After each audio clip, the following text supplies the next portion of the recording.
Social media பேஜில் அவங்க வச்ச ஒரு இதனால தான் இவங்களோட தங்கச்சியா இருக்குமோ, கூட பிறந்த தங்கச்சியா இருக்கும் அப்படின்னு பல வீடியோஸில் வந்து நம்ம வந்து இது பண்ணியிருக்கோம்.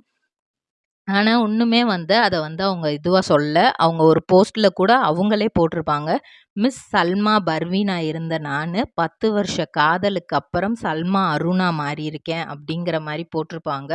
ஸோ இதெல்லாம் வச்சு தான் வந்து ஒரு கிளாரிட்டி வந்து வரும். அவங்க வந்து முஸ்லீமா தான் இருந்திருக்கிறாங்க. கல்யாணத்துக்கு அப்புறம் தான் இப்போ தான் ஹிந்துவா கன்வெர்ட் ஆயிருக்காங்க அப்படிங்கிறதெல்லாம் இவுங்க 1995ஆம் ஆண்டு டிசம்பர் மாதம் 8ஆம் தேதி சென்னையில பிறக்குறாங்க. காமராஜர் ஸ்கூல், ஆவடியில இருக்கிற காமராஜர் ஸ்கூல்ல ட்ரிபிள் ஆர் ட்ரேடிங் கம்பெனி எங்களிடம் பாக்கு மட்டை தயாரிக்கும் மிஷின் கிடைக்கும். அதற்கான ரா மெட்டீரியல்ஸையும் வருடம் முழுதும் நாங்களே சப்ளை செய்து வருகிறோம். நீங்கள் செய்யும் தட்டுகளை நாங்களே எடுத்துக்கொள்கிறோம். அதற்கான லோன் வசதியும் செய்து தருகிறோம்.